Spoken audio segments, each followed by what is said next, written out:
Hello student, कैसे हैं आप सब। उम्मीद करता हूं आप सब अच्छे होंगे, मस्त होंगे, बेहतर होंगे, आपकी पढ़ाई बेहतर चल रही होगी बच्चों। और आज हम चर्चा करेंगे पेप्टाइड बंध के बारे में और इसके बाद न्यूक्लिक अम्ल पर टिप्पणी लिखेंगे।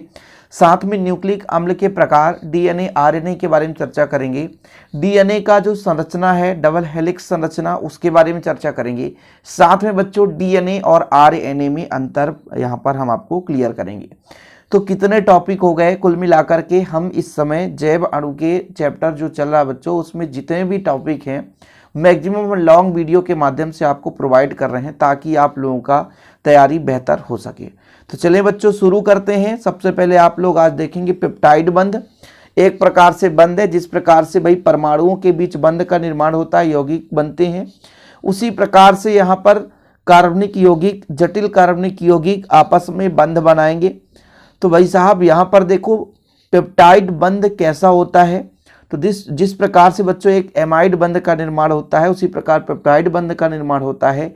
इसलिए कहा जाता है कि जो पेप्टाइड बंध है एक एमाइड बंध की भांति है, अर्थात एमाइड बंध है, जिसमें कि एक COOH समूह है और एक अल्फा एमिनो अम्ल के तथा दूसरे अल्फा एमिनो अम्ल के NH2 समूह के बीच जल के एक अणु के निष्कासन द्वारा बनता है। ये दो एमिनो अम्लों की इकाइयों को एक पेप्टाइड अणु में जोड़ देती है। बिल्कुल शाब्दिक अर्थ में आपको समझाऊंगा, रटना नहीं पड़ेगा। देखिए हमारे पास मान के चलते हैं एमिनो अम्ल। एमिनो अम्ल किसे कहते हैं बच्चों, इसके बारे में हमने चर्चा किया था कि जिसमें भी कोई भी हमारे पास यौगिक है जिसमें हमारे पास यदि मिनिमम एक COOH समूह और एक NH2 समूह है, यदि ये दो चीज़ें हमारे पास है किसी भी यौगिक में, तो वो हमारा एमिनो अम्ल कहलाता है। इसके बाद एमिनो अम्ल के प्रकार के भी बारे में हमने चर्चा किया था कि एमिनो अम्ल 3 प्रकार का होता है, एक उदासीन, एक अम्लीय, एक क्षारीय। इसके बारे में चर्चा किया था कि यदि COOH अधिक है, NH2 कम है, किसी भी कार्बनिक यौगिक में, किसी भी जटिल कार्बनिक यौगिक या नाइट्रोजन युक्त जटिल कार्बनिक यौगिक में, यदि COOH इसकी संख्या अधिक है, यानी अम्ल की संख्या अधिक है, कार्बोक्सिलिक समूह की संख्या अधिक है, तो फिर वो अम्लीय कहलाता है। यदि किसी जटिल कार्बनिक यौगिक में NH2 समूह की अधिकता है, यानी आपका एमीन समूह अधिक है, तो फिर वो क्षारीय कहलाता है। और जिसमें आपका ये कार्बोक्सिलिक समूह और एमीन समूह दोनों बराबर मात्रा में होते हैं बच्चों, तो वो उदासीन कहलाता है। वैसे भी उदासीन में मतलब जितना धन उतना ऋण, उसी प्रकार जितना अम्लीय उतना क्षारीय, सिंपल है। तो ये अम्लीय क्षारीय का फंडा है। तो यदि हम दो एमिनो अम्ल ले लें, और एमिनो अम्ल का पहचान यही है बच्चों, ध्यान रखिएगा कि भाई साहब उसमें एक कार्बोक्सिलिक समूह और एक NH2 समूह होना चाहिए। जब हम दो एमिनो अम्ल लेते हैं तो एक एमिनो अम्ल का कार्बोक्सिलिक समूह और दूसरे एमिनो अम्ल का एमीन आपस में क्रिया करता है बच्चों और जल का अणु निष्कासित करता है। फलस्वरूप इनके बीच एक बंध का निर्माण होता है जिसे हम पेप्टाइड बंध कहते हैं। सिंपल तरीके से मैं एक यौगिक ले लूं यहाँ पर, और आप लोग ग्लाइसिन, ग्लाइसिन है, क्या है ये, ग्लाइसिन है। मैं सिर्फ आपको समझाने की चेष्टा कर रहा हूं कि किस प्रकार से बच्चों बंध का निर्माण होता है। चीजें क्लियर है, आप परेशान मत होना। ग्लाइसिन का फॉर्मेट क्या होता है, तो ग्लाइसिन होता है CH2, फिर आपका क्या हो जाएगा NH2, और बच्चों आपका हो जाता है COOH। ये आपका ग्लाइसिन है। इसके दो अणु ले लो, तो मैं यहाँ पर यदि NH2 कर दूं, NH2 और इसके साथ CH2 है और इसके साथ COOH है, किसी भी तरीके से कर सकते हो, कोई दिक्कत नहीं, इसमें कोई परेशानी नहीं होनी चाहिए। अब इन दोनों के बीच से एक H2O बाहर निकलता है बच्चों। जैसे यहाँ पर OH है, सिंपल है, यहाँ से एक H उठा लो, एक H और H2O माइनस करके बाहर निकाल दो, यानी माइनस में H2O बाहर निकलता है। तो फिर किस प्रकार से बंध का निर्माण होगा, देखिएगा यहाँ पे CH2 है, NH2 है, इसको रहने दो बच्चों। यहाँ पे आपका यहाँ पर आपका क्या हो जाएगा, OH हट जाएगा, तो क्या बचेगा, CO बचेगा, है ना, सही है। इसके बाद यहाँ पर H हट जाएगा, तो यहाँ पर बचेगा NH बचेगा बच्चों। और फिर यहाँ पे मैं आपसे कह दूं कि मान लीजिए CH2 है तो CH2 रहने दो, COOH है तो COOH रहने दो। अब इसके बीच जो यहाँ पे ये जो बंध का निर्माण हुआ, इसे ही बोलेंगे पेप्टाइड बंध। क्या बोलेंगे, पेप्टाइड बंध। कुल मिलाकर मैं समझाने की चेष्टा कर रहा हूँ, समझाने की कोशिश कर रहा हूँ कि ग्लाइसिन के दो हमने क्या ले लिया बच्चों, अणु ले लिया। ये हमारा ग्लाइसिन है, ये भी हमारा ग्लाइसिन, NH2 है, इसमें भी NH2 है। तो एक हमारे पास एमिनो अम्ल है, उसका कार्बोक्सिलिक समूह दूसरे एमिनो अम्ल के NH2 समूह से क्रिया कर H2O का निष्कासन करता है। फलस्वरूप इनके बीच जो बंध का निर्माण होता है बच्चों, उसे हम कहते हैं पेप्टाइड बंध। क्या बोलते हैं? पेप्टाइड बंध। इसके जगह और एक आध एग्जाम्पल समझाओ सर। मैं यहाँ पर ले लेता हूँ, मान लो NH2 है, ठीक है, और ये CH है, इसके साथ कोई एल्किल ग्रुप जुड़ा है और कार्बोक्सिलिक समूह है। इसको फिर से बच्चों हम क्रिया करा देते हैं NH2 से। NH2 को ऐसा लिख सकते हैं ना, H और NH ऐसा लिख सकते हैं, तो फिर समझने में थोड़ा आसान हो जाएगा। फिर हमारे पास CH है, R है, दूसरा एल्किल ग्रुप भी हो सकता है, जरूरी नहीं कि सेम हो। ये हमारे पास एमिनो अम्ल दिखने लग गया भाई साहब। चलें आगे देखिए, यहाँ से OH उठाओ, यहाँ से H उठाओ, तो ये आपस में क्रिया करके क्या बनाएगा बच्चों? तो ये आपस में क्रिया करके H2O बनाएगा, बाहर निकाल देगा। फिर बचा क्या यहाँ पर भाई साहब? तो यहाँ पर NH2 है, CH है, R है, ये CO है, और ये NH है, और ये CH है, R डैश है, COOH है। तो ये हमारे पास एक बंध का निर्माण हुआ यहाँ पर, जिसे हम कहते हैं पेप्टाइड बंध। क्या बोलते हैं? पेप्टाइड बंध। ठीक है, ये चीज हो गया बच्चों पेप्टाइड बंध का निर्माण। चीजें क्लियर है कि एमिनो अम्ल हो गए, एमिनो अम्ल का एक कार्बोक्सिलिक समूह, एक एमीन समूह आपस में बंध बनाते हैं, फिर फलस्वरूप H2O बाहर निकलता है बच्चों। ठीक है, जैसे यहाँ पर देख लो, ग्लाइसिन हमने ले लिया है और एलानीन ले लिया है। ये एलानीन है, ये ग्लाइसिन है। फिर यहाँ पर H और OH निकल करके H2O बना लिया। फिर यहाँ पे जो बंध का निर्माण हुआ है उसे पेप्टाइड बंध कहते हैं। मैं यही कोशिश करता हूँ कि आपको रटना ना पड़े, बस थोड़ा सा यदि आप समय देते हैं, वीडियो को लास्ट तक देखते हैं, तो वाकई में आपको कुछ चीज़ें सीखने को मिल जाएगी। तो चलिए यहाँ तक क्लियर है बच्चों। अब बात कर लेते हैं बच्चों न्यूक्लिक अम्ल की, क्योंकि हमारा जो मेन टास्क है आज का न्यूक्लिक अम्ल ही है। न्यूक्लिक अम्ल के प्रकार के बारे में चर्चा करेंगे। सबसे पहले हम न्यूक्लिक अम्ल की परिभाषा या न्यूक्लिक अम्ल का टिप्पणी कहा जाए, क्योंकि इसका कोई शाब्दिक परिभाषा नहीं है। मतलब जैसा चाहिए कि हर एक कोई भी टॉपिक होता है उसका परिभाषा एक मतलब सीक्वेंस से रहता है, बेहतर रूप से रहता है। लेकिन इसके बारे में आप चाहे इसका लक्षण समझ लो, चाहे गुण समझ लो, चाहे इसकी उपस्थिति समझ लो, या इसकी परिभाषा समझ लो, टिप्पणी समझ लो, जो समझना है इसको समझना है भाई। उतना ही चीज लिखता हूं जितना आप एग्जाम में लिख सको, जो शाब्दिक रूप से आप उसका परिभाषा लिख सको, वो चीज मैं यहाँ पर आपको दे रहा हूं कि भाई जो न्यूक्लिक अम्ल होता है यह जीव कोशिकाओं के केंद्रक में पाया जाता है। कहाँ पाया जाता है? जीव कोशिकाओं के केंद्रक में पाया जाता है। इसमें फास्फोरस की मात्रा अधिक होती है। न्यूक्लिक अम्ल पॉली न्यूक्लियोटाइड होते हैं, जो अनेक न्यूक्लियोटाइड के इकाइयों से मिलने से बनते हैं। आगे हम बिल्कुल बेहतर रूप से आपको समझाएंगे कि न्यूक्लिक अम्ल किस प्रकार से, जैसे DNA या RNA, ये न्यूक्लिक अम्ल ही है। डीऑक्सीराइबोज न्यूक्लिक अम्ल, राइबोज न्यूक्लिक अम्ल, तो ये कई सारे छोटे छोटे अणुओं से मिलकर एक बृहद संरचना का निर्माण कर लेते हैं। तो ये एक प्रकार से जटिल कार्बनिक नाइट्रोजन युक्त यौगिक है। ये प्रोटीन के ही जैसे बृहद अणु होते हैं, जैसे प्रोटीन के जटिल कार्बनिक या नाइट्रोजन युक्त कार्बनिक यौगिक होता है। न्यूक्लिक अम्ल में भी भैया नाइट्रोजन तो भर भर के रहता है, साथ में इसमें फास्फोरस की उपस्थिति भी पाई जाती है। चीजें क्लियर है? तो यही टिप्पणी है, ज्यादा लिखने की जरूरत नहीं पड़ेगी कि भाई साहब जो न्यूक्लिक अम्ल होता है ये प्रोटीन के समान बृहद अणु होते हैं। न्यूक्लिक अम्ल में बच्चों यदि हम बात करें कि ये किससे मिलकर बना होता है, न्यूक्लियोटाइड के कई इकाइयों से न्यूक्लिक अम्ल का निर्माण होता है। पॉलीन्यूक्लियोटाइड का मतलब क्या है? जैसे आप मोनो, पॉली, डाइसैकेराइड पढ़ते थे भाई साहब, यहाँ पर पॉली मतलब कई सारे न्यूक्लियोटाइड आपस में जुड़ जाते हैं, तो फिर पॉलीन्यूक्लियोटाइड का निर्माण हो जाता है।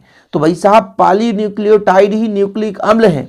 जैसे प्रोटीन की संरचना बृहद होती है, बृहद नाइट्रोजन युक्त कार्बनिक यौगिक प्रोटीन कहलाता है, उसी प्रकार न्यूक्लिक अम्ल भी होता है, जो कि जीवित के कोशिकाओं के केंद्रक में पाया जाता है। इसमें फास्फोरस की मात्रा अधिक होती है। ये चीज आपको टिप्पणी में लिखना है। यदि हम न्यूक्लियोटाइड की बात करें तो जो न्यूक्लियोटाइड है ये 3 घटकों से मिलकर बना होता है।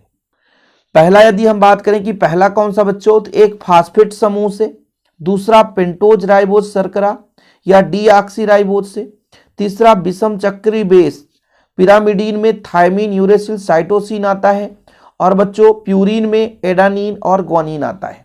यानी 3 घटकों से मिलकर बना होता है न्यूक्लियोटाइड। टिप्पणी लिखने को आ जाए भाई साहब तो बिल्कुल आपको जितना समझाया जा रहा है आप मैक्सिमम 1 पेज तक इसको लिख सकते हैं। एक पेज तक मतलब जैसा मैं सिस्टम से यहाँ पर आपको दे रहा हूँ वैसे सिस्टम से आप लिख सकते हैं। इसमें नंबर कटने का चांस बिल्कुल 0% रहेगा।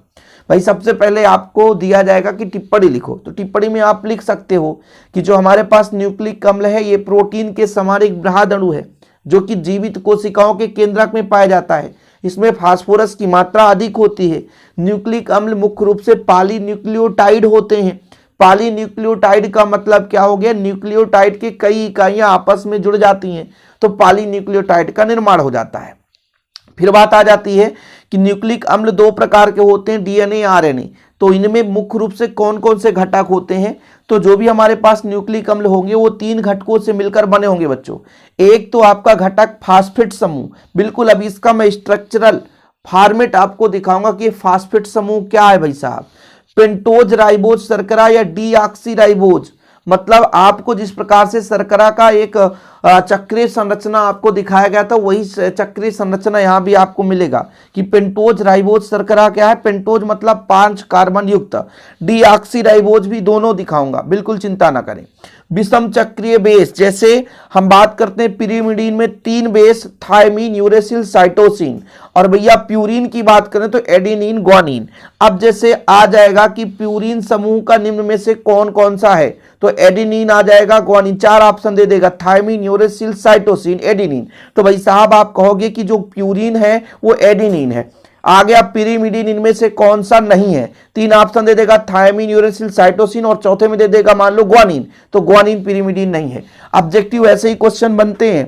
लोगों को शक होता है कि ऑब्जेक्टिव हम कहां से पाए, यार खूब तो पढ़ लिए लेकिन ऑब्जेक्टिव की तैयारी नहीं करे। अरे बच्चों यदि आप विधिवत टॉपिक बाय टॉपिक पढ़ रहे हैं, प्रत्येक टॉपिक को क्लियर कर रहे हैं, बेसिक तौर पर पढ़ रहे हैं, तो आपको ऑब्जेक्टिव अलग से पढ़ने की जरूरत नहीं होती। फिलहाल अभी हम चैप्टर वाइज आपको ऑब्जेक्टिव दे रहे हैं। एनुअल एग्जाम के दृष्टिकोण से हम टारगेट में रखते हुए बच्चों आपको अलग से भी जो भी ऑब्जेक्टिव होगा वो कराएंगे, बिल्कुल चिंतित ना हो। फिलहाल अभी हम जितना टॉपिक कराते हैं उतना आप पढ़ते चलें। तो यहां से न्यूक्लियोटाइड के 3 रासायनिक घटक होते हैं। तो आप लोग यहां पर एक चीज याद रखिएगा कि पिरिमिडीन में कौन से बेस हैं, थायमीन, यूरेसिल, साइटोसिन, ठीक है। प्यूरिन में 2 एडेनिन, ग्वानिन आते हैं। आप जी ऑब्जेक्टिव यहां से कैसे पूछ सकता है कि निम्न में से कौन सा पिरिमिडीन नहीं है, 3 ऑप्शन है, एक एडेनिन दे देगा, तो फिर एडेनिन तो प्यूरिन है। या कि बच्चों आ जाएगा कि प्यूरिन निम्न में से कौन सा है, 3 ऑप्शन इसका, एक ऑप्शन इसका दे देगा। क्वेश्चन कैसे भी घुमाकर पूछ देगा। तो आपको पता होना चाहिए पिरिमिडीन में थायमीन, यूरेसिल, साइटोसिन। यदि प्यूरिन की बात करें तो प्यूरिन में एडेनिन और ग्वानिन। बच्चों न्यूक्लिक अम्ल के हम प्रकार के बारे में यदि चर्चा करें तो आपको पहले भी बताया जा चुका है कि न्यूक्लिक अम्ल 2 प्रकार के होते हैं। न्यूक्लिक अम्ल 2 प्रकार के कैसे, एक डीएनए और एक आरएनए। डीएनए का मतलब है डीऑक्सी राइबोज न्यूक्लिक अम्ल, डीएनए का मतलब बच्चों डीऑक्सी राइबोज न्यूक्लिक अम्ल, और आरएनए का है राइबोज न्यूक्लिक अम्ल। अब जैसा कि आपको यह बताया गया कि कोई भी न्यूक्लिक अम्ल होगा वो 3 घटक से मिलकर बना होता है, सिंपल है। यानी रासायनिक घटक कितने होते हैं, 3 होते हैं।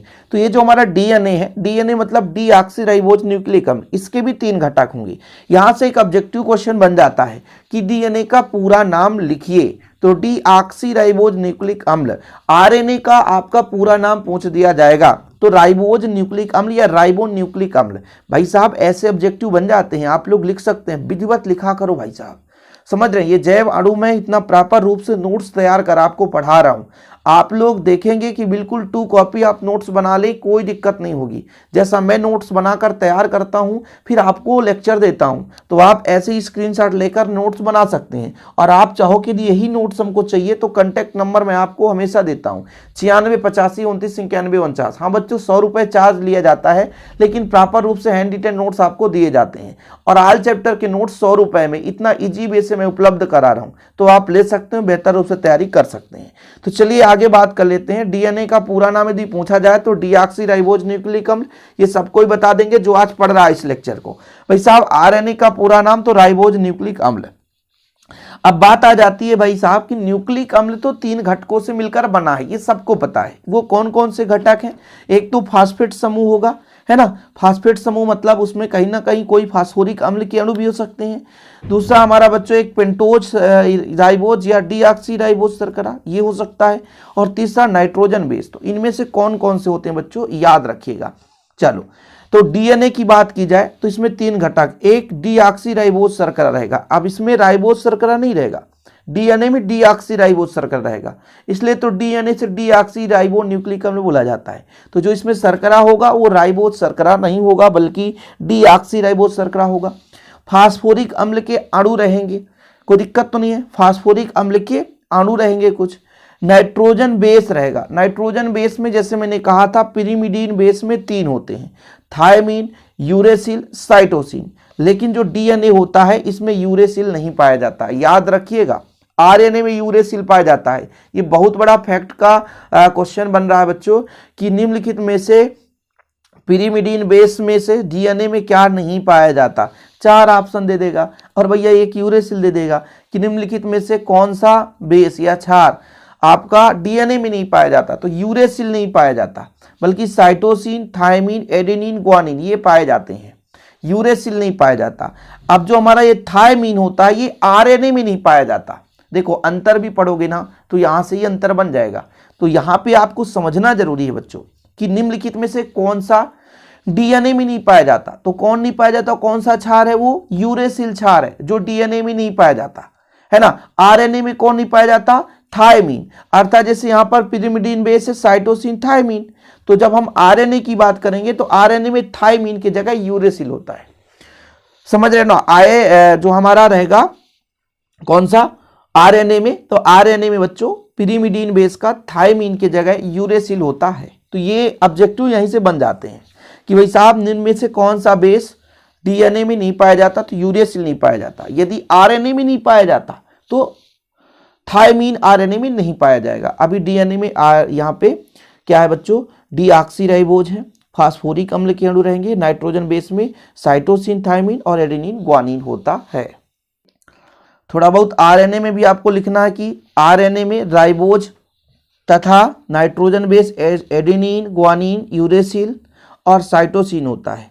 आरएनए में थायमीन अनुपस्थित होता है, मतलब थायमीन की जगह बच्चों यूरेसिल होता है। ठीक है, अब यहाँ पर मैं पूरा स्ट्रक्चर बना दिया हूँ। जैसे जो 5 आपके क्या हैं, क्षार हैं, एक तो adenine, guanine, uracil, thymine, cytosine, ये सभी यहाँ पर आपको देखने को मिल जाएंगे कि किस प्रकार से संरचना रखते हैं। ये हमारा एडेनिन है बच्चों, क्या है, एडेनिन। ठीक है, इसको बना सकते हो आप लोग। एडेनिन कैसे बनाओगे, जैसे मान लीजिए कार्बन आपको नहीं दर्शाना है तो कार्बन ना दर्शाओगे तो यहाँ पे नाइट्रोजन है बच्चों, यहाँ भी कार्बन है, फिर यहाँ पर भी कार्बन है, फिर ये नाइट्रोजन है, फिर यहाँ पे भी कार्बन है और ऐसा कुछ बंद हो गया। द्विबंध यहाँ पे रहता है, द्विबंध यहाँ पर, एक NH2 जोड़ दो।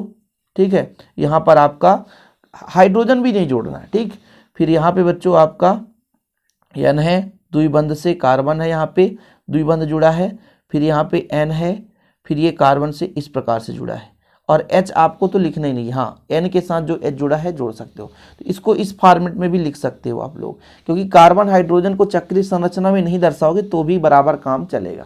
तो ऐसा भी आपको देखने को मिल जाएगा। तो ये एडेनिन है बच्चों, क्या है, एडेनिन। हाँ, एग्जाम की दृष्टिकोण से बिल्कुल महत्वपूर्ण नहीं है, संरचना कभी भी एडेनिन थायमीन की नहीं पूछी जाती है। जैसे एडेनिन हो गया, NH2 हो गया, इसका यदि आप फार्मूला बताओ, फार्मूला कितना हो जाएगा, तो कार्बन की संख्या देखो 1 2 3 4 5, तो C कितना हो गया बच्चों, C5 हो गया। ठीक है, हाइड्रोजन का काउंट करो तो 1 हो गया, 1 हो गया इधर से, ये 2 हो गया बच्चों, ये 3 हो गया और 3 2 5, तो H5 हो गया। फिर N को काउंट करो आप लोग, N 1 2 3, 1 4 और 1 5, तो N भी कितना हो गया, 5 हो गया।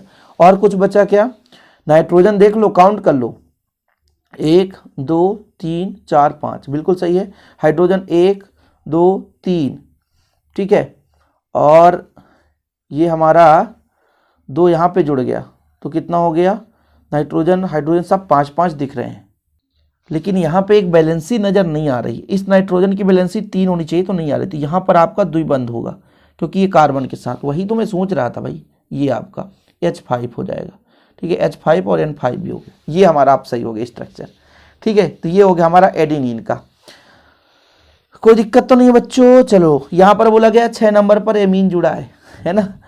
चलो यहाँ पर देखो आपका ग्वानिन का स्ट्रक्चर कुछ इस प्रकार से है।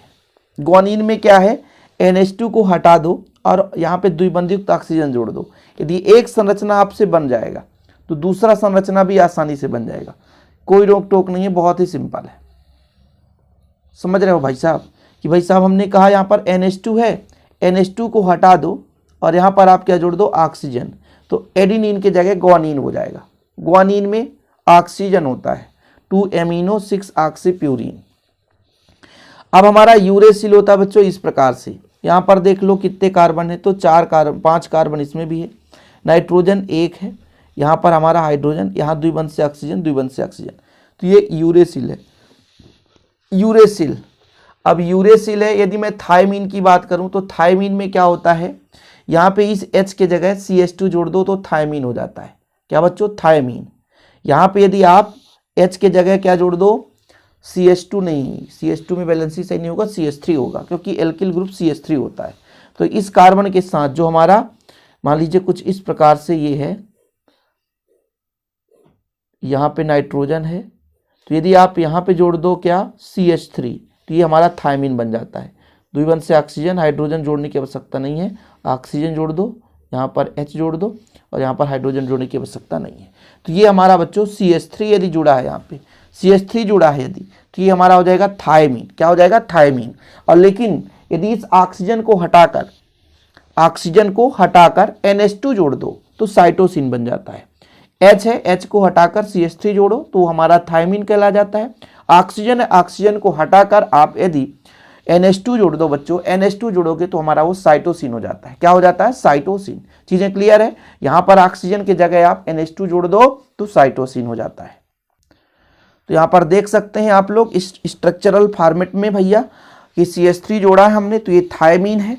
और इसके बाद यदि मैं यहाँ पे ऑक्सीजन हटा करके NH2 जोड़ा हूँ, H रहने दिया, जो हमारा यूरेसिल था उसी प्रकार से यहाँ पे NH2 जुड़ा तो साइटोसिन है।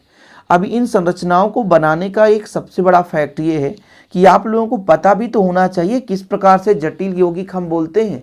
क्या जटिल यौगिक बोलते हैं तो क्या वास्तविक रूप से जटिल यौगिक है कि ऐसे ही नॉर्मल है, इसलिए मैंने डायग्राम बना दिया। आप चाहो तो, हालांकि ये बहुत सिंपल है, 2-4 बार प्रैक्टिस करोगे ऑलरेडी बनेगा भाई। एडेनिन में एक सीख गए तो ग्वानिन ऑलरेडी बनेगा। एडेनिन में NH2 की जगह O जोड़ दिया, और इसमें भी यूरेसिल में भी आपने यदि जोड़ दिया भाई, यहाँ पे हम ऑक्सीजन के जगह यहाँ पे H है यदि यहाँ पर, तो यूरेसिल हो गया। H हटाकर CH3 जोड़ दिए तो यहाँ पर थायमीन हो गया। यदि यहाँ पर कुछ ना करें, यहाँ पे ऑक्सीजन की जगह NH2 जोड़ दो तो साइटोसिन हो गया। तो यदि एक बन रहा तो ऑलरेडी अन्य बन जाएंगे आपसे।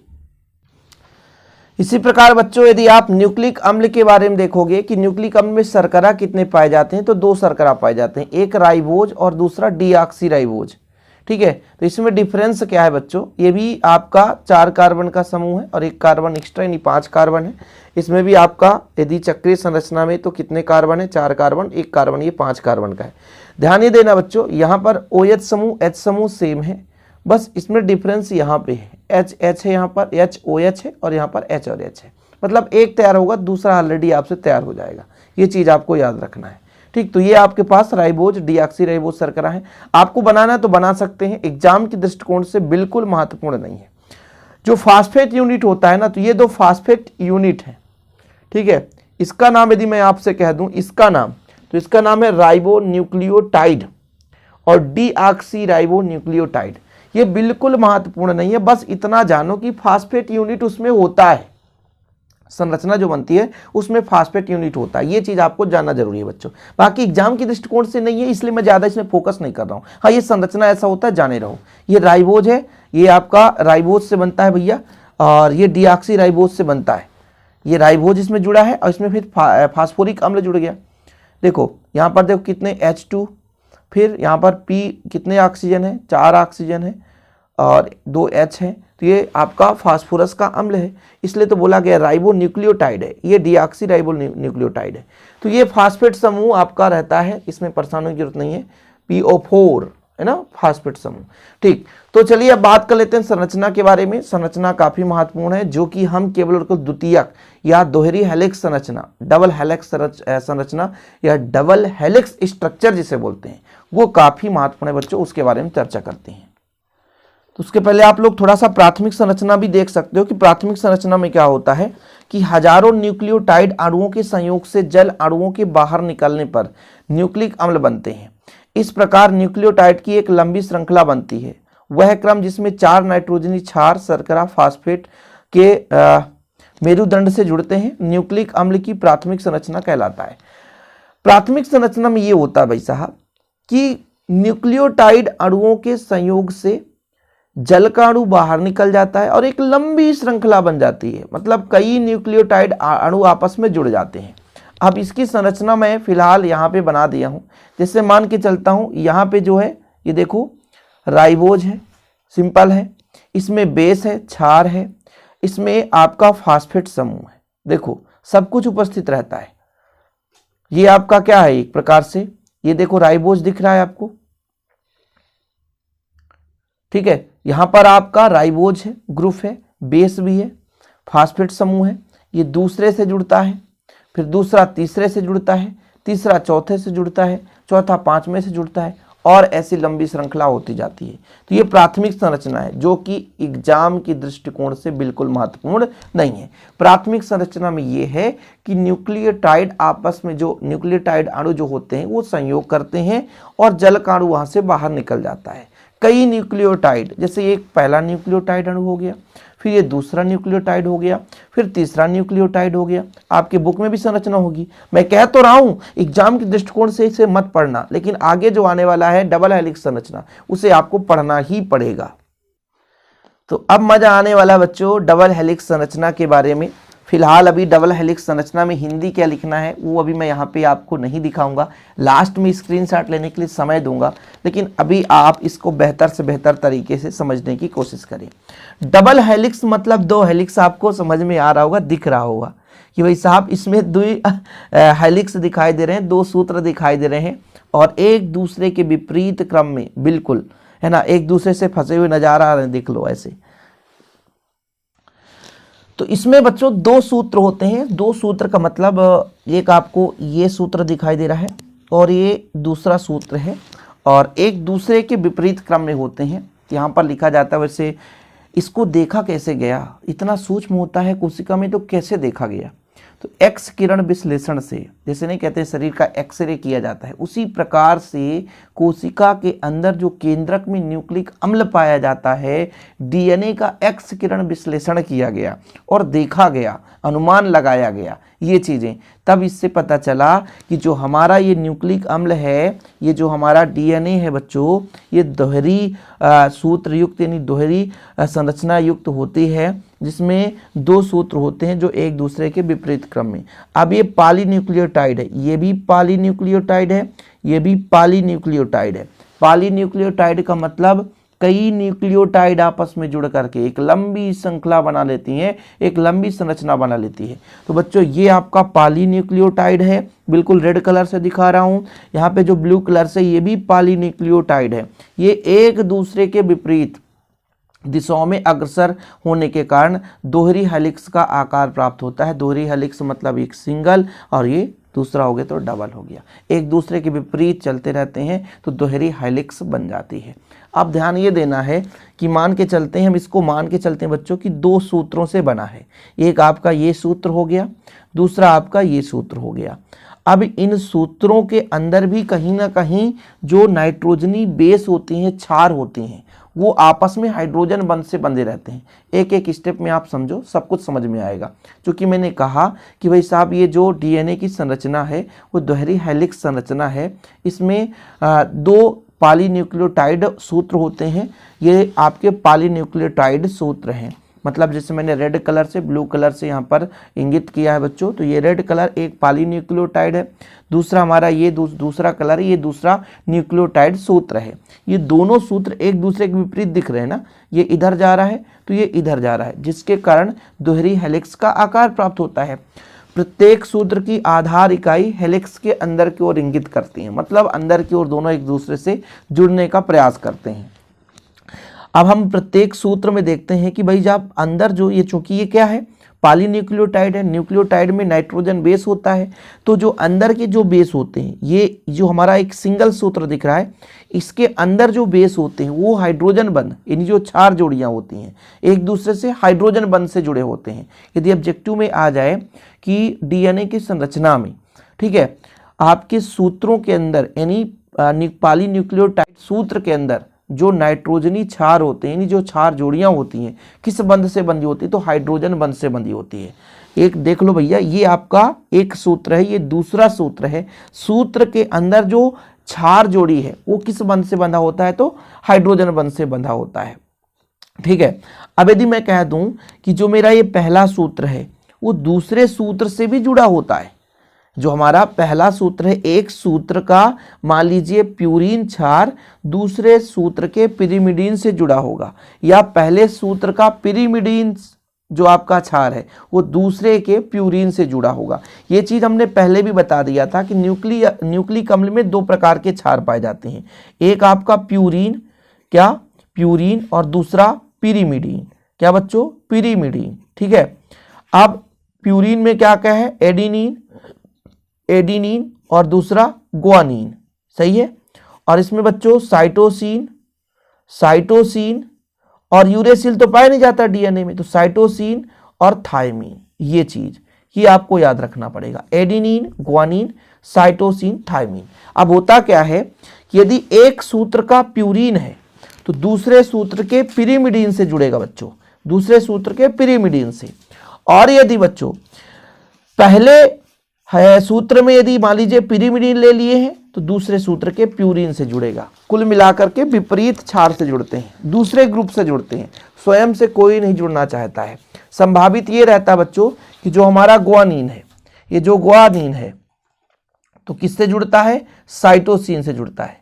किससे जुड़ता है, ग्वानिन जो है साइटोसिन से जुड़ता है, और जो एडिनिन होता है ये हमेशा थायमीन से जुड़ता है, ऐसा माना गया है। थोड़ा समझने की कोशिश करो, एक एक प्रोसेस समझा रहा है भैया कि जो हमारा ये डीएनए का द्वि हेलिक्स संरचना है ये न्यूक्लियोटाइड के अणुओं के संयोग से बनता है। कुल मिलाकर के पॉलीन्यूक्लियोटाइड सूत्र हो जाते हैं। पॉलीन्यूक्लियोटाइड कैसे कहलाते हैं बच्चों, कि जब न्यूक्लियोटाइड आपस में जुड़ करके एक लंबी श्रृंखला बना लेते हैं तो पॉलीन्यूक्लियोटाइड कहला जाता है। ये हमारे पास दो पॉलीन्यूक्लियोटाइड होते हैं जो कि एक दूसरे के विपरीत क्रम में चलते हैं, एक दूसरे के विपरीत दिशाओं में अग्रसर होते हैं, जिसके कारण से दोहरी हेलिक्स की संरचना प्राप्त होती है। प्रत्येक सूत्र में जो भी आधार इकाई होता है हेलिक्स के अंदर की ओर इंगित होता है बच्चों। और दोनों सूत्रों में, जैसे हमारा ये पहला सूत्र है, दोनों सूत्र है, इसके अंदर जो क्षार जोड़ियां होती हैं एक दूसरे से हाइड्रोजन बंध से जुड़ी होती हैं। लेकिन यदि एक सूत्र दूसरे सूत्र से जुड़ता है, एक सूत्र दूसरे सूत्र से जुड़ता है तो क्षार से जुड़ता है बच्चों। और वो जो डीएनए में संभावित जोड़ा होता है, एक का प्यूरीन दूसरे के पिरिमिडीन से जुड़ेगा। चाहे आप इसको ले लो चाहे इसको ले लो, पहला के यदि प्यूरीन है तो दूसरे के पिरिमिडीन से, यदि दूसरा का पिरिमिडीन है तो पहले के प्यूरीन से जुड़ेगा। ये चीज क्लियर है। हमने आपको बता दिया भाई प्यूरीन में एडेनिन ग्वानिन है, तो एडेनिन ग्वानिन आपस में नहीं जुड़ सकते, ये दूसरे के साइटोसिन या थायमीन से जुड़ेंगे। ये चीज क्लियर है, यहां तक समझ में आया। ये भी बताया गया कि जो एडेनिन है बच्चों वो थायमीन से जुड़ता है, मतलब एडेनिन जो है वो किससे जुड़ता है, थायमीन से। और जो ग्वानिन है बच्चों वो किससे जुड़ेगा, तो ग्वानिन साइटोसिन से जुड़ता है। तो एडेनिन यहां पर देखो द्विबंध से जुड़ता है। यदि क्वेश्चन पूछ दे ऑब्जेक्टिव में एडेनिन और थायमीन के बीच कौन सा बंध होता है, द्विबंध त्रिबंध, तो आप लोगों को याद रहना चाहिए एडेनिन और थायमीन के बीच द्विबंध होता है बच्चों।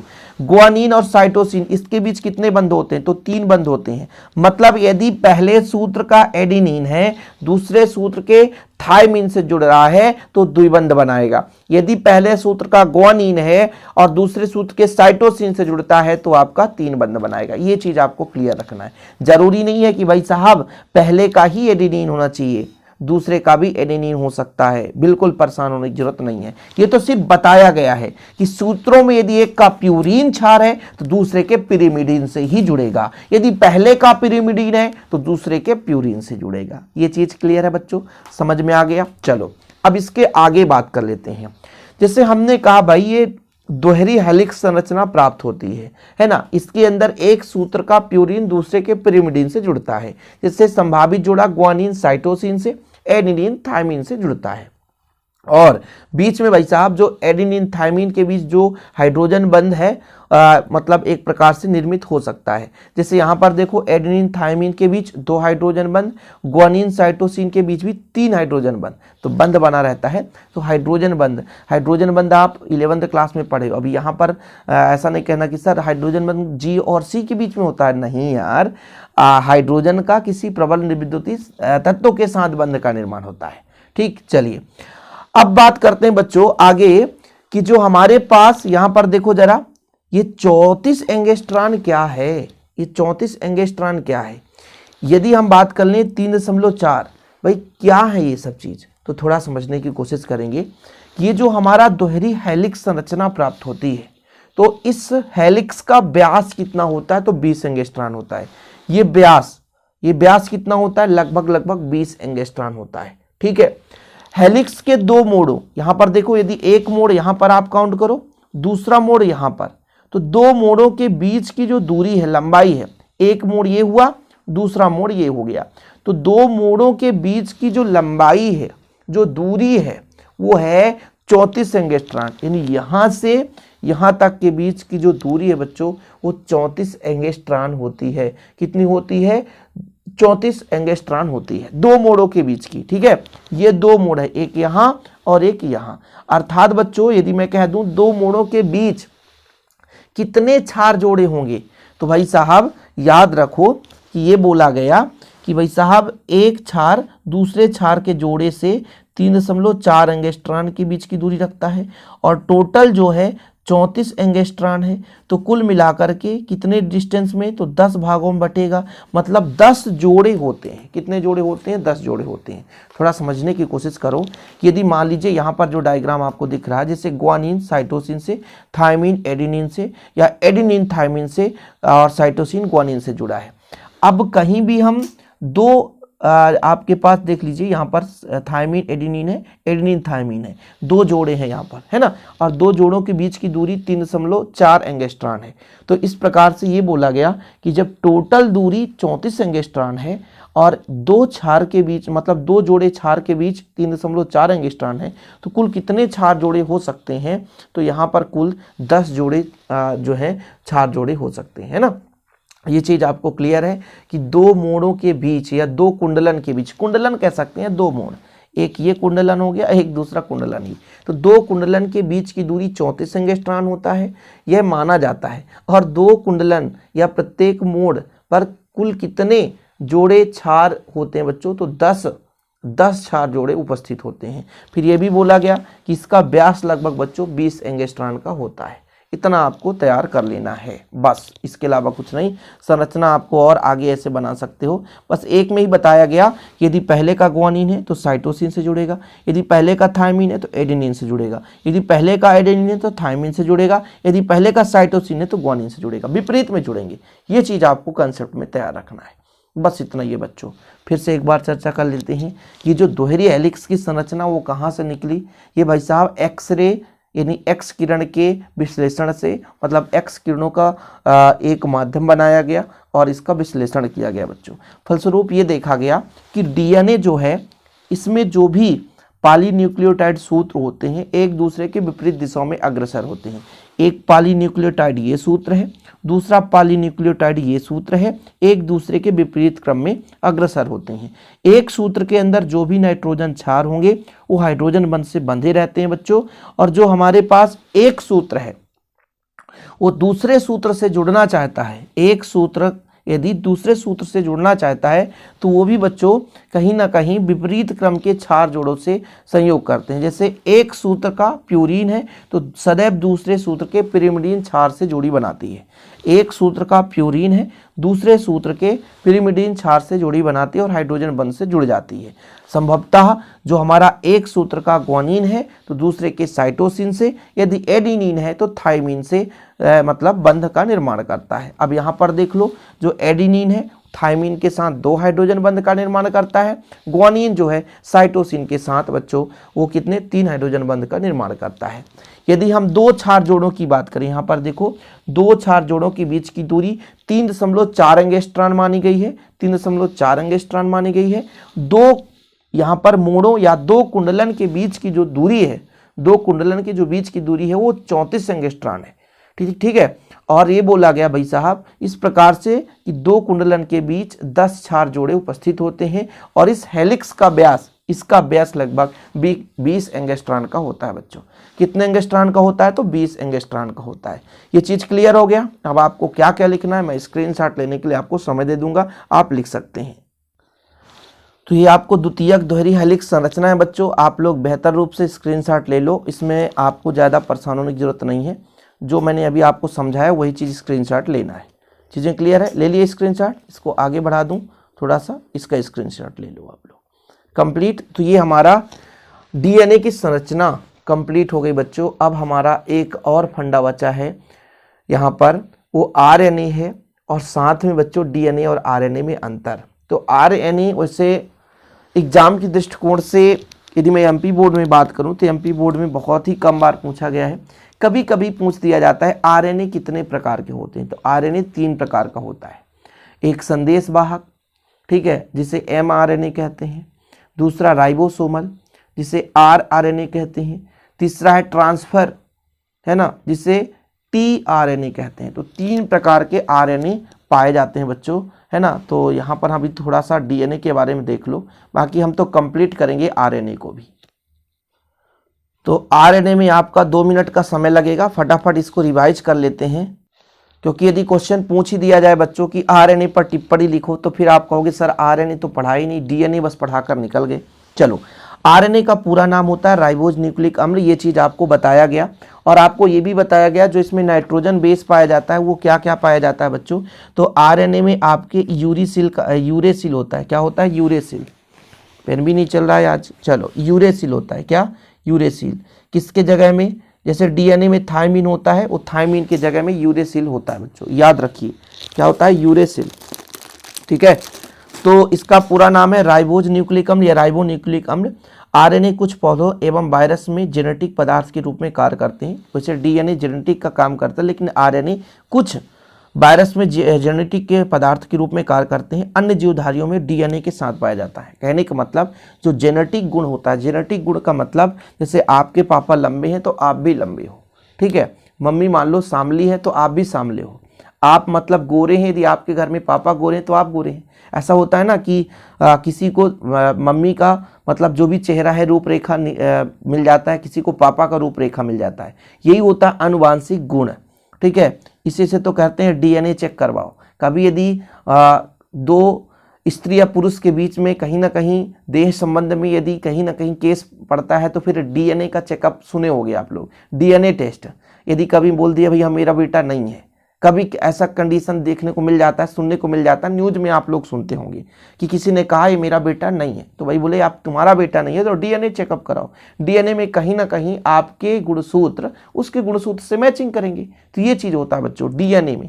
अब जो है आरएनए में भी ऐसा गुण पाया जाता है, लेकिन वो वायरस में, मतलब बहुत ही कुछ पौधे और कुछ वायरस में पाए जाते हैं, मनुष्यों में नहीं। मनुष्यों में डीएनए के द्वारा जो आनुवांशिक गुण का होता है स्थानांतरण होता है। यानी आपके और आपके पिताजी के में डीएनए टेस्ट कराया जाए तो आपका गुणसूत्र और पिताजी का गुणसूत्र मैच होगा बच्चों, समझ रहे ना। तो ये चीज़ आपको याद रखना चाहिए। ये कुछ बेसिक चीज़ें हैं, जीव विज्ञान की चीज़ें हैं। हालांकि मैं भैया जीव विज्ञान में उतना एक्सपर्ट नहीं हूँ, उतना ज़्यादा व्याख्या मैं नहीं कर पाता हूँ, लेकिन फिर भी कोशिश कर रहा हूँ आपको समझाने के लिए। ये जो जैव अणु है, जैव अणु जो चैप्टर है वो पूरा का पूरा है ना, बायोलॉजी वाले टीचर अच्छे तरीके से एक्सप्लेन करते हैं। और हमारे वीडियोज पड़े हुए हैं हमारे चैनल पे, जो बायोलॉजी के टीचर ऑलरेडी इस पर वीडियो बना चुके हैं डीएनए आरएनए के बारे में, तो आप लोग जाकर के देख सकते हैं बच्चों, ठीक है। आरएनए नाभिक, साइटोप्लाज्म एवं राइबोसोम्स की झिल्ली में पाया जाता है। आरएनए की महाअणु, हाँ महाअणु भी होते हैं। यहाँ पर देखो आरएनए भी महाअणु होते हैं। महाअणु का मतलब समझ गए ना, कई सारे न्यूक्लियोटाइड आपस में जुड़कर बनते हैं, परंतु डीएनए से छोटा होता है। मतलब आरएनए भी बड़ा होता है परंतु डीएनए से छोटा होता है। राइबोन्यूक्लिक अम्ल निम्न में से बना होता है। 1 पेंटोज शर्करा रहता है और 2 प्यूरीन, प्यूरिन और 2 पिरिमिडीन। इन मैंने पहले भी चर्चा कर लिया था ना कि भाई साहब जो आपका एडेनिन ग्वानिन है वो रहेगा, साइटोसिन थायमिन, थायमिन की जगह यूरेसिल रहता है, ये आपका रहता है आरएनए में, यही अंतर में ही पढ़ोगे। 3 इसके प्रकार हैं, एक तो आपका mRNA, दूसरा rnRNA और तीसरा आपको tRNA दिखेगा। थोड़ा थोड़ा इसके बारे में डिटेल कर लो कि जो हमारा मैसेंजर, M का मतलब मैसेंजर, मैसेंजर मतलब मैसेज पहुंचाता है, यह राइबोसोम व साइटोप्लाज्म में पाया जाता है, जो कि जेनेटिक सूचनाओं को आरएनए से राइबोसोम तक ले जाता है। सिंपल ये काम ही है, जो भी जेनेटिक सूचना है वो आरएनए से राइबोसोम तक पहुंचाता है। राइबोसोमल का काम क्या है, यह राइबोसोम का समग्र भाग होता है, मतलब जो भी आरएनए बन रहा है ना, इसका लगभग 80%, 75 से 80% ये आरएनए होता है, ठीक है, जो कि प्रोटीन संश्लेषण में भाग लेता है। आरएनए का संपूर्ण मात्रा का 80% आरएनए से बना होता है। 3 भाग होते हैं ना आरएनए के, तो एक एमआरएनए होता है जो कि भाई सूचनाओं को ले जाता है, और जो मुख्य रूप से जिससे बना होता है वो आरएनए होता है, जो प्रोटीन संश्लेषण में भाग लेता है। तीसरा है टीआरएनए, यह घुलनशील साइटोप्लाज्म में पाया जाता है। कुछ आरएनए का 15% भाग टीआरएनए के रूप में पाया जाता है। यह एमिनो अम्ल के संवाहन के रूप में मुख्य काम करता है। ट्रांसफर मतलब भेजना, तो संवाहन का काम करता है, सिंपल है। तो पहला जो है वो सूचनाओं का संवाहन करता है, सूचनाओं को ले जाता है, ठीक है। एमिनो अम्ल के संवाहन का कार्य टीआरएनए करता है, और जो हमारा मुख्य रूप से आरएनए है वो प्रोटीन संश्लेषण में भाग लेता है। तो 3 कंडीशन है। ऑब्जेक्टिव यहाँ से यदि बनना चाहे तो बना सकते हो कि जो एमआरएनए काम क्या करता है, वो जेनेटिक सूचनाओं को आरएनए से राइबोसोम तक ले जाता है। जो हमारा बच्चों दूसरा है राइबोसोमल आरएनए, ये क्या काम करता है, तो ये बच्चों प्रोटीन संश्लेषण में भाग लेता है। ट्रांसफर आरएनए क्या है, तो ये बच्चों मुख्य रूप से एमिनो अम्ल के संवहन का कार्य करता है। और आखिरी में बच्चों एक ऐसा क्वेश्चन बन गया है डीएनए आरएनए में अंतर, जो हमेशा पूछा जाता है, चाहे वो बायोलॉजी में हो चाहे वो आपके केमिस्ट्री में हो, तो इसे अब पढ़ना बहुत ज़रूरी है। डीएनए आरएनए में अंतर, पहला अंतर तो डीएनए का पूरा नाम डीऑक्सीराइबोज, और इसमें आरएनए का राइबोज शर्करा, सिंपल है। यानी जो हमारा डीएनए का पूरा नाम है डीऑक्सीराइबोज न्यूक्लिक अम्ल, और आरएनए का पूरा नाम है राइबोज न्यूक्लिक अम्ल। बिल्कुल तैयार कर लेना बच्चों, डीऑक्सीराइबोज न्यूक्लिक अम्ल और यहाँ पर राइबोज न्यूक्लिक अम्ल, ठीक है। यह सामान्य जेनेटिक पदार्थ होता है। देखो जरा, इसमें ऑक्सीराइबोज शर्करा होती है, इसमें राइबोज शर्करा होती है, इसके बहुत सारे अंतर है, आप आसानी से याद कर सकते हो, कुछ भी नहीं है। आप यदि पूरा डीएनए आरएनए का लेक्चर देख लिए तो अंतर आपके बिल्कुल जहान में बन गया होगा। डीएनए का पूरा नाम तो 4 बार मैंने बता दिया, डीऑक्सीराइबोज न्यूक्लिक अम्ल। आरएनए का राइबोज न्यूक्लिक अम्ल। तो डीएनए में ऑक्सीराइबोज शर्करा पाया जाता है, आरएनए में राइबोज शर्करा पाया जाता है। डीएनए वैसे भी बताया गया जेनेटिक पदार्थ होता है, जेनेटिक मतलब आनुवांशिक पदार्थ होता है, लेकिन जो आरएनए कुछ ही पौधे और कुछ ही वायरसों में जेनेटिक पदार्थ होता है। आरएनए में ऐसा नहीं कि मनुष्यों में आरएनए जेनेटिक का काम करे, आनुवांशिक का काम करे, बिल्कुल नहीं करता। डीएनए में कितने सूत्र होते हैं बच्चों, डबल हेलिक्स होता है, 2 सूत्र होता है, लेकिन आरएनए में ऐसा नहीं होता है, आरएनए में अकेला सूत्र होता है, यानी न्यूक्लियोटाइड आपस में जुड़ जाते हैं, ठीक है, H2O बाहर निकालते हैं, एक लंबी श्रृंखला बनती है, तो एक सूत्र होता है। आपको बताया गया डीएनए में एडेनिन ग्वानिन तो रहता है, साइटोसिन थायमिन होता है, आरएनए में थायमिन की जगह यूरेसिल होता है। कितना बढ़िया है। इसमें एडेनिन थायमिन की जोड़ी होती है, अब इसमें एडेनिन की थायमिन की जगह यूरेसिल की जोड़ी होती है।